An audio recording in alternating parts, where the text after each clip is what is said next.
Journey, the exciting television series that brings you each week the actual films of colorful adventures in all parts of the world, the golden journeys of real people.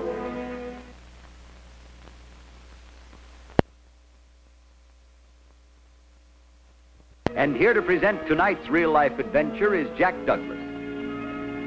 Thank you so much. Tonight, ladies and gentlemen, for the first time in our program series, we go to the Arctic Circle, to the frozen wastelands where lives the Eskimo.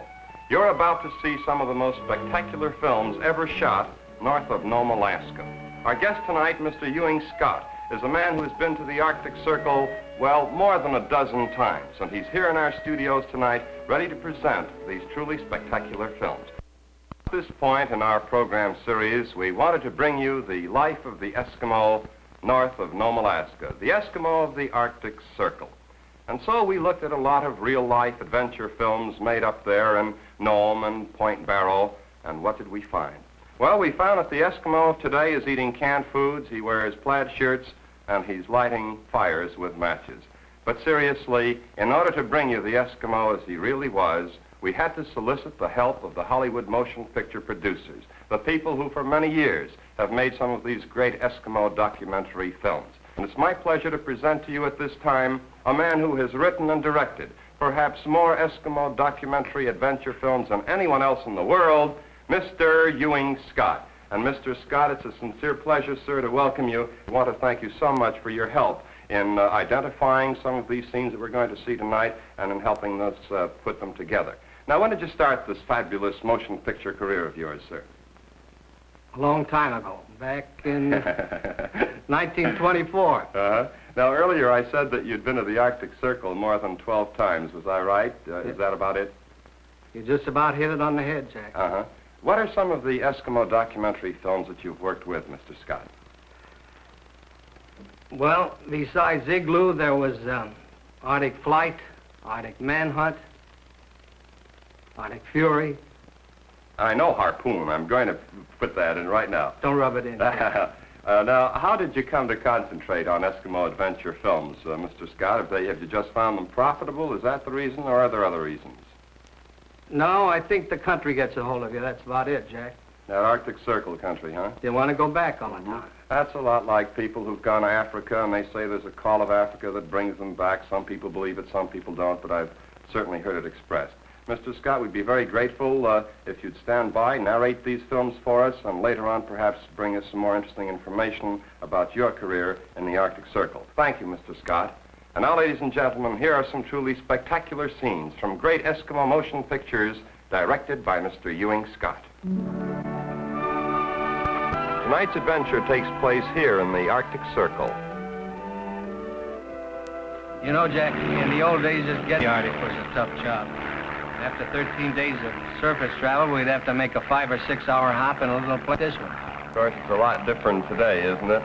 Yeah, big ships, 4s and 6s.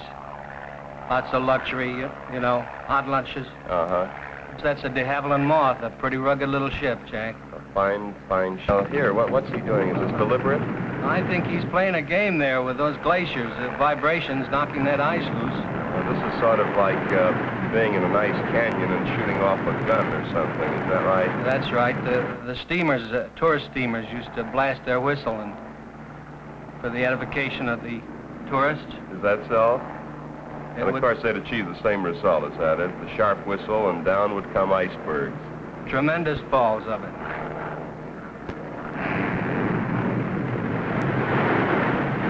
Of course, this country obviously hasn't changed. Nature seldom changes that much, even in 20 or 25 years, so this is still a pretty good idea of what the Arctic is like, would you say, Mr. Scott? Well, there's a recession of the ice age, of course. The glaciers are receding all the time.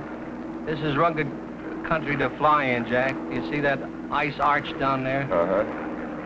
This character, believe it or not, is going to fly right under that, Jack. Now watch this. I don't know why he did it. There, how do you like it? Just incredible.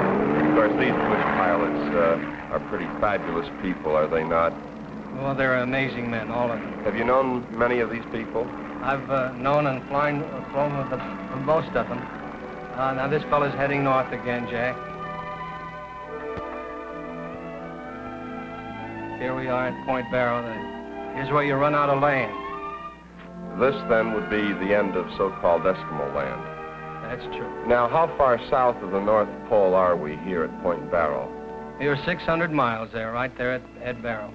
Well, Jack, here we've assembled a typical Eskimo village. Mm-hmm. Snow houses and the usual activity. Of course, we're over the Arctic Ocean here, about 20 fathoms of it. It isn't like living on the tundra. Now, these women are flensing sealskin, cleaning and tanning. That's sort of a softening process, I gather, isn't it? And cleaning the bristles, is that what it amounts to? That's it. And this woman is preparing to crimp soles of their mucklucks, the footwear. Of course, today they get these things from the trading post, don't they? That's true. Here's a primitive drill, Jack. And the Eskimos here are repairing harpoons and gear, ready for the hunt. Even the kids take part in this. Is that so? They teach them rather young, I imagine. Train them young. They certainly do. It seems they need a new dwelling here, and they're going to do it with snow blocks. Building of an igloo. Now, let me ask you this, Mr. Scott. Is it true that the Eskimo used to live in igloos of this type and just ice cakes, as we were taught in our school days, so to say? Only when they're crossing the sea ice. It wasn't a permanent dwelling, then? Not at all, Jack, no. Mm-hmm. Today they use a lightweight tent they toss on the sled, and they can put it up in a tent at a time. Now, when you say only on a hunt, I'd gather by that you mean that when they're out for a great distance of time away from the particular village of theirs, and they build these as a sort of 1 or 2 day emergency type shelter. Is that it? That's it, when they're out for several days and they can't get back to their permanent village. Huh? They're doing a pretty smooth job of masonry here with that snow there. It's a lost art, you know, Jack. The younger generation can't do it at all. They clink those cracks up with loose snow now, and the blizzard will do the rest in molding it. And make it fairly windproof, I'd gather. Entirely windproof, yeah. Now, what type of heat do they use inside those igloos, if any? They burn lichens and in a seal oil lamp, Jack. Now, here's a man coming in from the hunt. The proud hunter. Proud hunter with no worry about refrigerating his fresh kill, either. It's hard as a rock, as you can see. And they're very proud of it when they come in. They've got to get all the salutations and greetings. It's a big moment in this man's life. He can bring in a seal a day. And the rest of the villagers want to join in it, of course. That word hunt seems to predominate everything about Eskimo life, or it did in the old days when these films were made. It was just a question of survival, I gather, from what reading I have done about the Eskimo. Isn't that so? You're right, Jack. It is survival and improvidence. They won't store any of it. They've got to eat it all as it comes in. Is that so? They won't put away for tomorrow. That's their big problem, Jack. Now they're going to dance for this seal that's been brought in here. It always means a dance and a celebration and play. Here's old Nashukluk. Believe it or not, that old gentleman is close to 90. Yeah, look at him. He's quite an interpreter. He's cute, isn't he? Oh, he's quite a fella. Look at the poses. He tells a story, a different story, every time he dances. Uh-huh. Of course, I suppose you motion picture people were rather pleased when you got a natural actor like that fellow, weren't you? You bet. That's 1 in a million, that guy. A real pantomimist. Lots of expression, a lot of pride in his face, too. See, the children join in, too. Is this sort of the celebration after a feast, more or less? Before a feast. Oh. It's good these kids have sealskin pants on because they really wear them down. It's a good-looking mother and her baby. Of course, kids have to have their pets and have their little games, even in the Arctic. Here's a game of foot juggling. It looks rather simple, but if you tried, you'd go right on your ear, Jack. And they never miss. They go do it by the hour.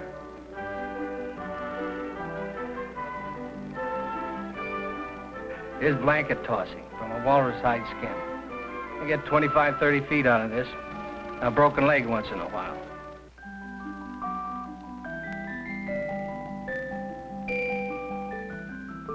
just to work up an appetite for those seal, the ugruk they brought in.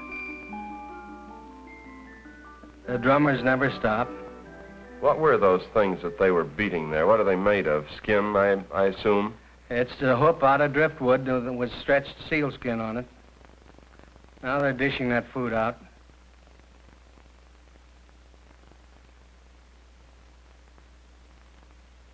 Now here's a very interesting technique. Jack, they stuff the food in their mouth and cut it off right under the nose. Ooh.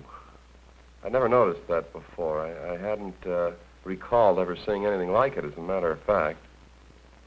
Now they're getting ready for another hunt. I believe this is a spot, yes, the polar bear. They spotted him. They're gauging the distance out to that floe, and they're figuring on the man who's going to go out to get him. I think they're going to send this big fella in a kayak. And now, Jack, we're going to see an amazing hunting sequence. And now, Jack, here they've chosen the best hunter in the village, and he's a fabulous man. Made a number of pictures with him. He handles that kayak very well, and he's got a little harpoon up in the bow there.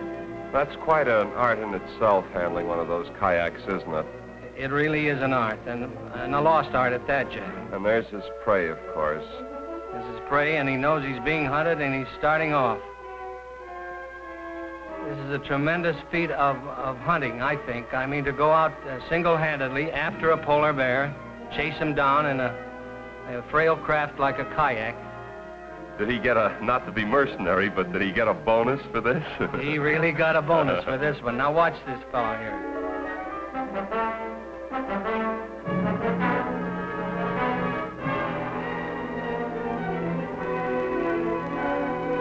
Still after him. He's still chasing that bear, Jack, and the bear knows it. Now he's going to climb out. Watch this, Jack. Here's the second one. He stopped him with the first one. Is that it? Here's the killer, here. Big whaling iron right in the chest. Let's finish him here.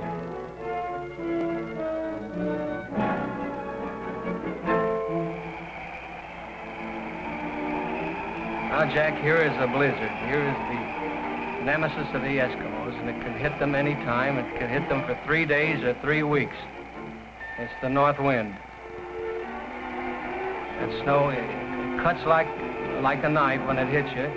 It isn't in the air, it's blown from the ice, full of ice splinters. The only thing they can do is get under cover and get under cover fast. And that's what these people are doing now. They're hurrying back to those snow igloos. And you people, of course, had to be out there photographing this. Or were you? I know your cameraman was. The cameraman, the director can duck in under shelter. But that cameraman has to stand and take it, and we had a great man, Roy Claffey, and he did a wonderful job on this show.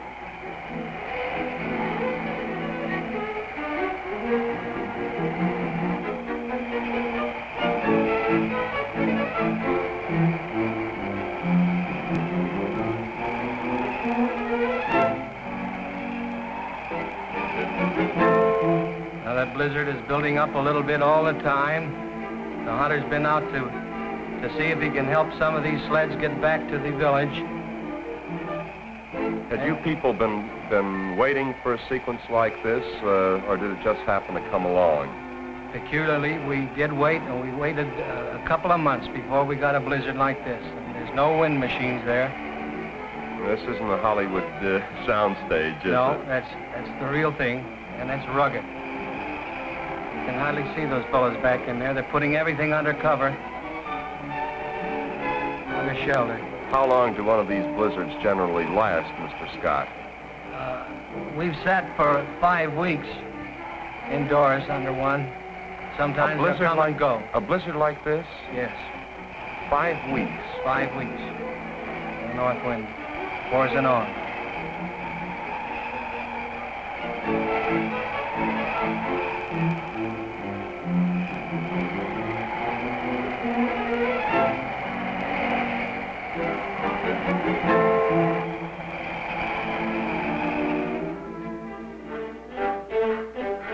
Now they've sighted the whale, I believe. And there's their umiak. Whoops, last man in. A very rugged craft, a great sea craft, that umiak is. Driftwood frames covered by walrus hide. And this is a whale hunt, you say? That's right. That's our noted hunter up there in the front. There's a bowhead broaching. He controls the ship here. And he's a great hunter, no matter what the hunt is, whether it's walrus or whale or bear. I can sort of picture that at about this moment you had some pretty grandiose ideas of what kind of a sequence you were going to get, huh? That's right, Jack, but I won't build you up on this one. We never got this whale. This is one that ended in frustration, eh? That's it. He just outswam us, that's all.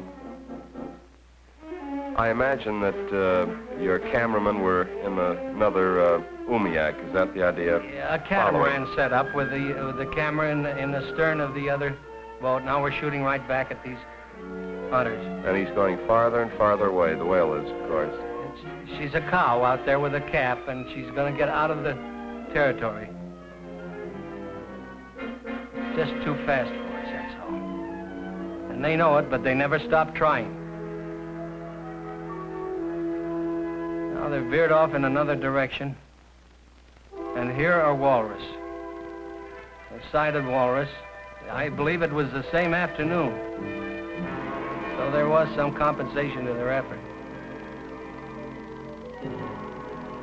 The budget wasn't entirely expended in vain. That's right. Now there's a real pan of walrus. There's a lot of walrus in that floe ice there.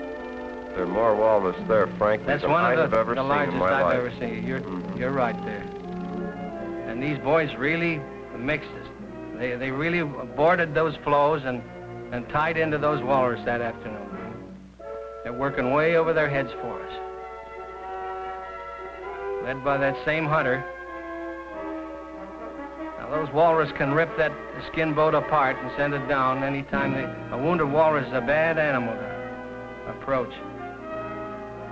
These boys are right in there among them. Look at that. They're right there on the ice with them, aren't they? That's right. Of course, had you expected that kind of courage from these hunters? No, I can't say that I did, Jack. Here's our hunter. You probably are just thinking of a few harpoon shots like this. Just hoping. But they really delivered. Mr. Scott, I think this is one of the most fantastic Eskimo sequences that I have ever seen. I've never seen anything like that, and I've looked at an awful lot of adventure film. They did a great job for us.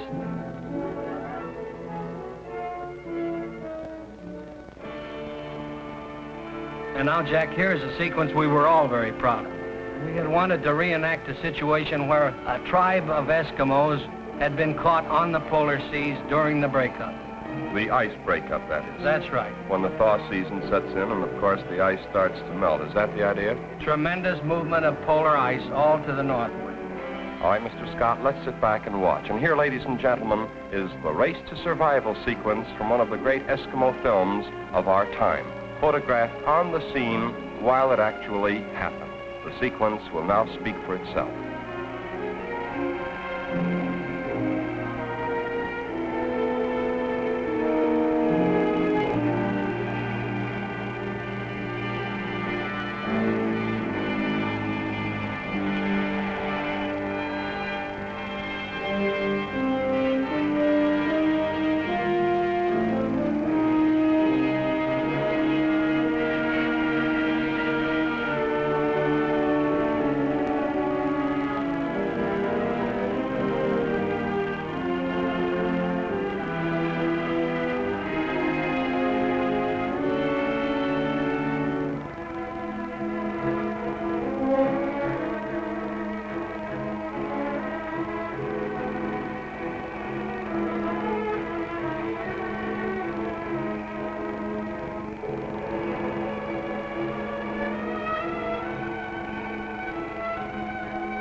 I can honestly say that this was the toughest, but at the same time, the most exciting Eskimo sequence I have ever directed. Thank you, Mr. Scott, for some truly spectacular films. And once again, I'd like to remind any of our viewers who may have tuned in late tonight that tonight we're showing some great scenes from Hollywood motion pictures directed by Mr. Ewing Scott in the Arctic Circle. Now, Mr. Scott, when was your last trip to the Arctic? I went up there the last time, Jack, in early '52. A motion picture? Yes, went up there and made a feature, took Wayne Morris. Looking right now? Yes, I'm going to go back again in maybe 30 days. You know, there's a saying that there hasn't been a picture made in Africa that hasn't made a lot of box office money for Hollywood. I'm wondering if the same can't be true of these Eskimo adventure films, because there have been a lot of them. You've directed a lot of great ones, and I understand now that you're making more, as perhaps others are too. What's the appeal of these Eskimo adventure films? It's adventurous footage up there. It's great country, wild country, primitive, and it's spectacular. That's reason enough. Thank you very, very much, Mr. Ewing Scott, for these truly spectacular films. It's been a pleasure.